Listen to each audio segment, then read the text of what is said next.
UPSC की तैयारी में एआई को यूज करना बहुत ज्यादा जरूरी हो गया है। अगर आप नंबर पे ध्यान देंगे तो जितने भी यूपीएससी एस्पिरेंट्स हैं 1/3 of them are using AI tools daily. AI को जब हम इंटीग्रेट करते हैं तो उसकी वजह से क्या होता है कि हमारी नोट मेकिंग बहुत ज्यादा इजी हो जाती है। क्या आपने पूरा इकोनॉमिक सर्वे पढ़ा हो ये जरूरी है, पूरा बजट पढ़ा हो ये जरूरी है। जरूरी ये है कि उसमें से जो की चीजें हैं वो आपको पता होनी चाहिए। AI is your partner not your professor. AI हर कोई यूज कर रहा है लेकिन सही तरीके से यूज नहीं हो रहा है। तो सही तरीके से कैसे यूज कर रहा है उसके बारे में हम जानने की कोशिश करेंगे।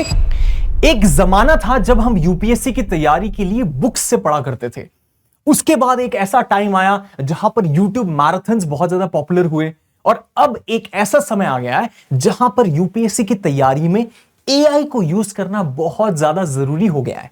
ऐसा नहीं है कि ऑप्शनल है कि चलो एआई को यूज कर लेते हैं, बहुत जरूरी हो गया है, बहुत ज्यादा मैंडेटरी हो गया है क्योंकि बहुत सारे एस्पिरेंट्स इसको यूज कर रहे हैं। अगर आप नंबर पे ध्यान देंगे तो जितने भी यूपीएससी एस्पिरेंट्स हैं, सीरियस एस्पिरेंट्स हैं, 1/3 of them are using AI tools daily. ChatGPT हो गया, क्लॉड हो गया, परप्लेक्सिटी हो गया, ग्रॉक हो गया, जितने भी एआई टूल्स हैं उनको किसी ना किसी यूज केस के लिए यूज कर रहे हैं। चाहे वो प्रीलिम्स हो, मेंस हो, करंट अफेयर्स हो, नोट मेकिंग हो, इन सारी चीजों के लिए यूज किया जा रहा है।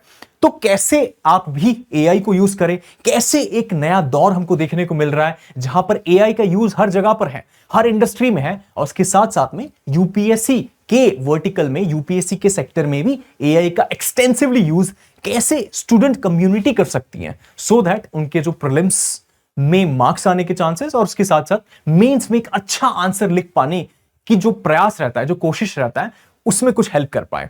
तो उसी के साथ अगर हम बात करें तो बहुत सारे पहले जब हम नोट मेकिंग किया करते थे तो अलग अलग सोर्सेस को पढ़ना पड़ता था कि ज्योग्राफी के लिए 4-5 सोर्सेस को देखा, वहां से बहुत सारी चीजें, 3-4 पॉइंट वहां से, 3-4 पॉइंट यहां से, और फिर सारा नोट हम बनाते थे। इसमें कितना सारा मैनुअल टाइम लगता था, बहुत ज्यादा एफर्ट लगता था। अब एआई को जब हम इंटीग्रेट करते हैं तो उसकी वजह से क्या होता है कि हमारी नोट मेकिंग बहुत ज्यादा इजी हो जाती है। वो खुद ही सारी अलग अलग जगह से बेस्ट पॉइंट निकाल देगा अपने अपने हिसाब से, और उसके साथ साथ में एक ही जगह पर सारे साइटेशन, सारे सोर्स, सब कुछ लाके दे देता है। तो बहुत ज्यादा वो इजी हो गया है। अब एआई को किस तरीके से यूज करना है, अब एआई को यूपीएससी के प्रिपरेशन में यूज करने के साथ साथ एक चीज बहुत इंपॉर्टेंट हो जाता है कि आप इसको ऐसे मत समझिए कि एआई आपके लिए स्पून फीडिंग का काम करेगा। ही AI is not like your professor कि सारी चीजें आपको हेल्प करेगा, आपको अपना दिमाग ही नहीं लगाना है, सोचना ही नहीं है, दिमाग को बंद कर देना है, एकदम डंब हो जाना है, वो चीज नहीं करनी है। एआई आपके पार्टनर की तरह है, मतलब जितनी रिस्पॉन्सिबिलिटी एआई की उतनी आपकी भी रिस्पॉन्सिबिलिटी है। आपको भी अपनी तरफ से एफर्ट लगाना पड़ेगा। एआई को आप ऐसे समझ लीजिए कि आपका जिम ट्रेनर है। अब वो कहेगा आपको क्या करना है, लेकिन जो एफर्ट लगाना है, जो मेहनत करनी है, वो तो आपको करनी है। तो इसमें हम इसको कैसे इंटीग्रेट करेंगे, क्या क्या चीजें करेंगे, उसके बारे में समझते हैं। तो सबसे पहले एक गलती समझ लेते हैं जो एस्पिरेंट बहुत बड़ी मिस्टेक कमिट करते हैं जब एआई को यूज एग्जॉस्टिवली करना शुरू करते हैं। जब एस्पिरेंट्स की हम बात करते हैं तो वो इस तरीके से करते हैं कि जो भी एआई ने जनरेट किया है कॉपी पेस्ट कर दिया, उसको अपने नोट में डाल दिया एंड देयर आफ्टर एग्जाम में लिखने की कोशिश करते हैं। अब इससे होता क्या है कि बहुत सारी ऐसी जनरल स्टेटमेंट्स के लिए आपको मार्क्स नहीं मिलेंगे, बहुत ही स्पेसिफिक पॉइंटर्स, डेटा, फैक्ट्स, ये सारी चीजें आपको चाहिए होती है। तो एआई हर कोई यूज कर रहा है लेकिन सही तरीके से यूज नहीं हो रहा है। तो सही तरीके से कैसे यूज कर रहा है उसके बारे में हम जानने की कोशिश करेंगे, क्योंकि यूपीएससी आपके खुद के ओपिनियंस, आपके खुद के जो एग्जाम्पल्स होता है वो यहां पर थोड़े इंपॉर्टेंट हो जाते हैं। एआई में आप देखेंगे कि बहुत सारे मेड अप एग्जाम्पल्स दे देता है। आप कुछ पूछेंगे तो एग्जाम्पल दे देगा रोहन का, श्याम का, कि ये बहुत इंपॉर्टेंट, यहां पर कुछ स्टोरी ऐसे बना के दे देगा जो कि सही स्टोरी नहीं होती है, रियल स्टोरी नहीं होती है। तो इसीलिए आपके ओपिनियंस बहुत ज्यादा मैटर करते हैं। आपको एआई को बहुत एक्सटेंसिव अगर आप यूज कर रहे हैं तो वैल्यू एडिशन के लिए आपको यूज करना चाहिए कि आपके जो एग्जिस्टिंग नोट्स हैं उसमें कुछ और ज्यादा डेटा, फैक्ट्स, पॉइंटर्स, ये सारी चीजें बनाने में, ऐड करने में हेल्प कर देगा। अब ये किस तरीके से किया जाए, जब इसके बारे में बात करते हैं तो आपको ये दिमाग में हमेशा रखना है कि आपकी जो थिंकिंग है दैट शुड बी अलाइव। अपना दिमाग खुला रखना है, सोचना जरूर है। एआई को एज ए क्रिटिक आप यूज कर लीजिए कि आपने कुछ लिखा है, उसके ऊपर एआई आपको कुछ वर्डिक्ट दे देगा कि इसमें क्या सही है, क्या गलत है, कैसे इंप्रूव किया जा सकता है। आप एआई से ये कहेंगे कि मेरे को पूरा ऐसे बना के दे दे और फिर मैं उसको रिवाइज कर दूंगा, तो आप खुद तो एक ब्रेनस्टॉर्म नहीं कर रहे, अपना दिमाग, अपना एफर्ट कुछ भी नहीं लगा रहे, तो वो काम नहीं करने वाला है। तो अगर आप यहां पर देखेंगे तो बहुत सारी जो चीजें हैं, जो थिंकिंग है, जो डीप रीडिंग है, क्रिटिकल थिंकिंग है, ये सारी चीजें ह्यूमन को करनी है। ह्यूमन जजमेंट इसमें इंपॉर्टेंट हो जाता है। एआई इसको रिप्लेस नहीं कर सकता है, लेकिन जो फीडबैक है, जो समरीज है, जो इवैल्यूएशन वाला पार्ट है, ये एआई कर सकता है। तो ये पार्ट हम ऑटोमेट कर सकते हैं, इसको एक्सटेंसिवली एआई के थ्रू कर सकते हैं, और ये पार्ट हमें खुद करना है।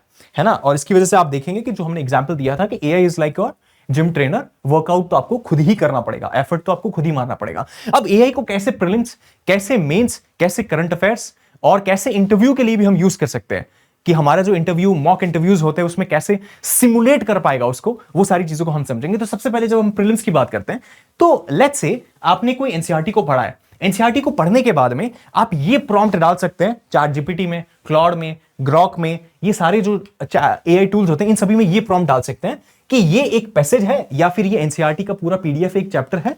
अब इस पीडीएफ को आप अंडरस्टैंड कीजिए, इस पे 10 यूपीएससी स्टाइल के प्रीलिम्स के जो एमसीक्यूज होते हैं वो मुझे बना के दीजिए और 4 ऑप्शंस दीजिए, सही आंसर भी बताइए और ब्रीफ एक्सप्लेनेशन दीजिए, जो भी आंसर गलत है, जो भी ऑप्शंस गलत हैं उनको भी मुझे एक्सप्लेन कीजिए कि वो क्यों गलत है। तो इस तरीके से आपको एग्जॉस्टिव वे में आपने जो भी पढ़ा है वो एमसीक्यूज के थ्रू आप प्रैक्टिस कर पाएंगे और आपकी जो लर्निंग है वो ज्यादा बेटर हो पाएगी। अब इसमें आप डिफिकल्टी लेवल ये सारी चीजें भी डाल सकते हैं कि एक्सट्रीम डिफिकल्टी लेवल का दो, मुश्किल लेवल का, ताकि यूपीएससी के लिए मैं अच्छे से प्रिपेयर कर पाऊं। तो ये चीज इंश्योर कर सकते हैं। उसके साथ में दूसरी बात आती है कि एक तो आपने चैप्टर पढ़ा, आपने उसको समझा, लेकिन समझने में थोड़ी आपको दिक्कत आ रही है, तो वहां पर क्या होता है, कुछ कुछ ऐसे कॉन्सेप्ट्स होते हैं उसको क्लैरिफाई कर सकते हैं आप 60 सेकंड के अंदर, 60 सेकंड के अंदर। हम यूजुअली क्या करते हैं, कुछ समझ में नहीं आता सीधा गूगल पे जाते हैं, यूट्यूब पे जाते हैं, 20 मिनट का, 25 मिनट का, 1 घंटे का वीडियो देखते हैं, 20 मिनट 25 मिनट गूगल पे रिसर्च करते हैं और फिर भी जाकर हमें पता नहीं चलता है कि ये शब्द का मतलब एक्चुअल में था क्या या क्या इसके नुआंसेस हैं। उससे बेटर क्या होगा कि आप एआई को ये प्रॉम्प्ट देंगे जहां पर आप बताएंगे कि ये कॉन्सेप्ट है, मुझे समझ में नहीं आया है, इसकी डेफिनेशन दे दो मेरे को एक लाइन की, इंडिया के लिए क्यों मैटर करता है, कुछ रियल एग्जांपल्स दे दो पिछले 5 साल से या फिर 10 साल से जो भी है, और एक पॉसिबल एमसीक्यू इस पे बना के दे दो जो यूपीएससी में पूछा जा सकता है। तो होलिस्टिक वे में जो यूटिलिटी के हिसाब से आपकी प्रिपरेशन है उस कॉन्सेप्ट को लेकर, वो कहीं ना कहीं यहां पर बिल्ड हो जाएगी। और ज्यादा आप इसमें एडवांस प्रॉम्प्ट को डाल सकते हैं, ये सारी चीजें कर सकते हैं। तो गूगल पे 20 मिनट, यूट्यूब पे 1 घंटा, आधा घंटा, ये सारे जो टाइम वेस्ट कर रहे हैं ये सब कुछ एआई आपके लिए कर देगा। कुछ ही चंद 60 सेकंड के अंदर ये सारी चीजें इंश्योर हो जाएगी, आपका कॉन्सेप्ट भी क्लैरिफाई हो जाएगा, सब कुछ क्लियर हो जाएगा। उसके बाद में आप करंट अफेयर्स के लिए कैसे एआई को यूज कर सकते हैं, अगर आप यहां देखेंगे, यहां पर आप परप्लेक्सिटी को यूज कर सकते हैं, जो कि इसमें बहुत ही बढ़िया है। तो पिछले 30 दिनों में आप इस तरीके से प्रॉम्प्ट डालेंगे, पिछले 30 दिनों के अंदर जो भी ये XYZ इवेंट है, इसके बारे में लेट्स से मैंने फॉलो थ्रू नहीं किया है, करंट अफेयर में क्या हुआ है, तो इसके फैक्ट्स, इसके स्कीम्स, इसके कॉन्स्टिट्यूशनल लीगल जो भी एंगल्स है, ये सारी चीजें जो भी सोर्सेज है उनके साथ मुझे साइट करके दे दो। तो परप्लेक्सिटी आपको ये सारी चीजें करके दे देगा, साइटेशंस के साथ में सब कुछ आपको मिल जाएगा। आपको वेरीफाई करना है तो आप लिंक्स को क्लिक कर भी वेरीफाई कर सकते हैं, सारी चीजें कर सकते हैं। तो करंट अफेयर्स के लिए आप परप्लेक्सिटी को इस तरीके से यूज कर सकते हैं। महीने भर का आपको कुछ नहीं पता है उस चीज पे क्या डेवलपमेंट हुआ है, सारा डेवलपमेंट आपको स्टेप बाय स्टेप मैनर में बता देगा कि पहले ये हुआ, ये हुआ, ये हुआ, ये सारी चीजें, इतने सारे स्टेक होल्डर्स थे, सब कुछ आपको पता चल जाएगा। वरना यूजुअली हम क्या करते हैं, हम गूगल पे जाते हैं, गूगल न्यूज में जाते हैं, कोई आर्टिकल पढ़ेंगे, उसके बाद उसकी वजह से सिर्फ एक ही दिन के बारे में आपको पता चलेगा कि क्या अपडेट है, पिछले जो महीने भर का है वो शायद आपको सारे आर्टिकल्स पढ़ने पड़ेंगे। यहां पे ये सब कुछ पढ़ेगा, सारा समराइज करेगा और पूरा आइडिया आपको क्रक्स वे में सब कुछ समझा के दे देगा। उसके बाद में बात आती है प्रीलिम्स के बारे में, हमने बात की कैसे यूज करना है प्रॉम्प्ट्स के थ्रू। मेंस की बात आती है कि मेंस में आप कैसे इसको आंसर राइटिंग के कोच के तौर पर यूज कर सकते हैं, कि आपको ये हेल्प करेगा कि आपकी आंसर राइटिंग बेटर वे में इंप्रूव हो पाए। जैसे कि आप इसे कहेंगे कि मैंने जो ये आंसर लिखा है और ये क्वेश्चन है, ये इसका आंसर है, दोनों चीज आप डालेंगे, आप पूछेंगे कि इसका इंट्रोडक्शन का क्वालिटी कैसा है, स्ट्रक्चर और फ्लो कैसा है, बैलेंस ऑफ पर्सपेक्टिव है कि नहीं है, कि प्रोज और कॉन्स दोनों मैंने दिए कि नहीं दिए, और कंक्लूजन की स्ट्रेंथ कैसी है, उसके साथ साथ में वर्ड लिमिट का डिसिप्लिन क्या मैंने फॉलो किया है, जो स्पेसिफिक सजेशंस हो सके ये सारे मुझे बताओ। ये सारा जो एग्जॉस्टिव आप प्रॉम्प्ट देंगे उसके बेसिस पे ये आपको बहुत अच्छे से बता पाएगा कि आपके 10 में से 6 नंबर बनते हैं, 5 नंबर बनते हैं, क्या इंप्रूवमेंट करना है आपको। तो सबसे पहले आपको क्या, आपको लिखना पड़ेगा, आपको लिखना तो पड़ेगा। आप ये सोचेंगे कि मैं क्वेश्चन डाल देता हूं, उसका मॉडल फ्रेमवर्क मेरे को आंसर मिल जाएगा, उसको मैं रिवाइज कर लूंगा, तो ऐसे नहीं करना है। अपना दिमाग आपको लगाना है, आपको लिखना है, इससे फीडबैक लेना है, इससे क्रिटिक लेना है कि क्या चीजें इंप्रूव की जा सकती है। उसके बाद जो भी एक्स्ट्रा जो वैल्यू एडिशन देगा कि आपको ये पॉइंट डालना था, ये पॉइंट डालना था, वो सारी चीजें आप अपने नोट्स में ऐड कर सकते हैं। तो वहां से आपका जो वैल्यू एडिशन का जो मटेरियल है वो एक बल्कि मटेरियल प्रिपेयर हो जाएगा, जो आपको अच्छे मार्क्स दिलाएगा एग्जाम के अंदर। उसके साथ साथ में बात आती है ऐसे की। तो ऐसे में आप कैसे कर सकते हैं कि ऐसे के अंदर जो ब्रेनस्टॉर्मिंग होता है, काफी बार हम इसमें बहुत मुश्किल होती है हमारे लिए नए नए पर्सपेक्टिव को सोचना। तो इसमें आप क्या कर सकते हैं, आप कोई टॉपिक दे सकते हैं ऐसे का, ये सारे जो एआई टूल्स हैं इनको आप टॉपिक दे सकते हैं कि इन टॉपिक के ऊपर आप 8 कोई डिफरेंट एंगल्स या 10 कोई डिफरेंट एंगल्स या पर्सपेक्टिव बताइए, और उन पर्सपेक्टिव के बेसिस पे आप कोई 2 स्ट्रॉन्ग पॉइंट्स हर पर्सपेक्टिव में बताइए, एक कोई रियल एग्जांपल दीजिए। इसके बेसिस से क्या होगा कि आपके लिए एक ड्राफ्ट तैयार करके वो दे देगा। अब उसके बाद में सब कुछ आप ही को लिखना है, उसके ऊपर सब कुछ आप ही को लिखना है, पूरी कहानी आप ही को लिखनी है। तो इसकी वजह से होगा क्या कि बहुत सारे आप पर्सपेक्टिव ऐसे अपने दिमाग में फिट करते रहेंगे, बहुत सारे आप ऐसे में ऐसे प्रैक्टिस करेंगे, तो यहां पर आपको ब्रेनस्टॉर्मिंग में भी हेल्प करेगा। मतलब आप खुद ऐसे लिख सकते हैं, सारा इवैल्यूएट करके सब कुछ करके दे देगा ये चीज हो गया। दूसरा, ब्रेनस्टॉर्मिंग के लिए आप इसको बोल सकते हैं कि ये टॉपिक के ऊपर और क्या पॉइंट हो सकते हैं, और क्या पर्सपेक्टिव हो सकता है, और क्या एंगल हो सकता है जो मैं कवर कर सकता हूं। तो ये सारी चीजें आपको यहां से भी कवर करके दे देगा। तो इसकी वजह से ये नहीं तो दूसरा, दूसरा नहीं तो तीसरा, किसी ना किसी ऐसे में कोई ना कोई एंगल आप फिट करके आएंगे और बहुत अच्छा एंगल निकल के आएगा। तो ये एक आपका जो मटीरियल पूरा जो है वो तैयार हो जाएगा, एक तरीके से फॉर्डर मटेरियल जो आप एग्जाम में यूज करेंगे और कीवर्ड्स के फॉर्म में आपको अच्छे मार्क्स वहां पे मिलते हैं। उसी के साथ में मेंस की जो पीवाईक्यूज है उसको कैसे यूटिलाइज करें, उसके आंसर्स कैसे निकाले हम। जैसे आप देखेंगे कि इसके लिए क्या कर सकते हैं, आप ये प्रॉम्प्ट टू यूज कर सकते हैं, जिसकी वजह से आपको इंट्रो, बॉडी के जो पॉइंट्स हैं, डेटा, एग्जांपल, फैक्ट्स वगैरह सारी चीजें, ये सब कुछ आपको जो मॉडल आंसर होता है वो पूरा तैयार करके दे देगा। तो आप जितने भी पीवाईक्यूज है उसका पीडीएफ पूरा डालिए, उसके सारे जो आंसर्स है, जो बेस्ट आंसर हो सकते हैं, बेस्ट पॉइंट्स हो सकते हैं, जो रेलेवेंट पॉइंट्स है, इन सारी चीजों को ये आपको लिख के दे देगा, सारा चीज इंश्योर करेगा। अब इसके बाद क्या होगा कि आप जल्दी जल्दी में एग्जाम से पहले इन सारे पॉइंट्स को रिवाइज कर सकते हैं। क्यों? क्योंकि पीवाईक्यू रिपीट होते हैं, तो जो बेस्ट पॉइंट्स है, जो रेलेवेंट पॉइंट्स हैं, जो सवाल में पूछे गए थे वो आपको यहां पर मिल गए, आपने उसको रिवाइज कर लिया। आप एग्जाम में जाकर उन्हीं रिपीटेड पीवाईक्यूज पे वो सेम पॉइंट लिख के आ सकते हैं जो कि रेलेवेंट है, उसके साथ साथ और ज्यादा सोचकर डिफरेंट पॉइंट लिख सकते हैं। तो इससे होगा क्या कि जो जरूरी चीजें वो आपसे मिस नहीं होगी। तो पूरा मॉडल फ्रेमवर्क, ये सारी चीजें आपको तैयार करके दे देगा। और जो बड़े बड़े डॉक्यूमेंट्स होते हैं जैसे इकोनॉमिक सर्वे, जो बजट होता है, पूरा पीडीएफ आप क्लाउड में डाल दीजिए। पूरा पीडीएफ आप यहां पर डालेंगे, आपको खुद मैनुअल रीडिंग करने की जरूरत नहीं है। एग्जाम में क्या चाहिए होता है, क्या आपने पूरा इकोनॉमिक सर्वे पढ़ा हो ये जरूरी है, पूरा बजट पढ़ा हो ये जरूरी है। जरूरी ये है कि उसमें से जो की चीजें हैं वो आपको पता होनी चाहिए। तो इसके लिए क्या कर सकते हैं आप, ये प्रॉम्प्ट डाल सकते हैं कि सारा डेटा पॉइंट निकाल के दे देगा जो एग्जाम में, मेंस में आप यूज कर सकते हैं। और ये सारी चीजें जीएस के पेपर जो है उसको एनालाइज करके दे देगा। इस तरीके से आप इसमें डालेंगे तो उसके बेसिस पे पॉलिसी जो रिकमेंडेशन है और सारी थीम के हिसाब से ऑर्गेनाइज करके देगा कि ग्रोथ थीम में ये है, इन्फ्लेशन थीम में ये है, सारे पॉइंट्स कौन से चैप्टर में है, कौन से पेज नंबर पे है, सब कुछ आपको इस तरीके से साइड करके दे देगा। अगर ऐसा कुछ आप पॉइंट प्रॉम्प्ट इस तरीके से यूज करते हैं तो इकोनॉमिक सर्वे, छोटे डॉक्यूमेंट्स, बड़े डॉक्यूमेंट्स, प्रीलिम्स का, मेंस का, सब कुछ आपका सॉर्ट हो जाएगा because of the use of AI. सही तरीके से यूज करेंगे तो इस तरीके से इंश्योर हो जाएगा और बहुत ज्यादा आपका टाइम बचेगा। और इसी के साथ में जब हम इंटरव्यू की बात करते हैं तो इंटरव्यू में जो मॉक इंटरव्यूज होते हैं उसको पूरी तरीके से आप सिमुलेट कर सकते हैं। मतलब ये प्रॉम्प्ट यूज करेंगे तो एआई इस तरीके से एक्ट करेगा कि वो एक बोर्ड मेंबर है, वो आपसे सवाल पूछेगा, आप डेफ का डॉक्यूमेंट डालेंगे, उसके बेसिस पे सारे आपसे सवाल पूछेगा। आप बोलेंगे कि 10 कोई टफ डिफिकल्ट क्वेश्चन मुझसे पूछिए और हर सवाल के बाद में, हर आंसर के बाद में जो भी मैं आंसर दूंगा उसके बाद आप मुझे बताइएगा कि इसमें क्या अच्छी चीज थी, क्या कमजोर चीज थी और क्या एक आइडियल आंसर होना चाहिए था, क्या एक बैलेंस आंसर होना चाहिए था इस केस के अंदर। तो वो सारी चीजें, सारे रिव्यूज आपको सेम टाइम, रियल टाइम सारी चीजें आपको इंश्योर करके दे देगा। और उसके साथ साथ में आप क्या कर सकते हैं कि एआई को आप अपने पूरे दिन में कैसे यूज करेंगे, प्रीलिम्स में, मेंस में, इंटरव्यू में, सारे स्टेज में यूज करेंगे। और रोजाना आप क्या कर सकते हैं, आप करंट अफेयर्स के लिए यूज कर सकते हैं, आप मेंस आंसर्स के लिए यूज कर सकते हैं।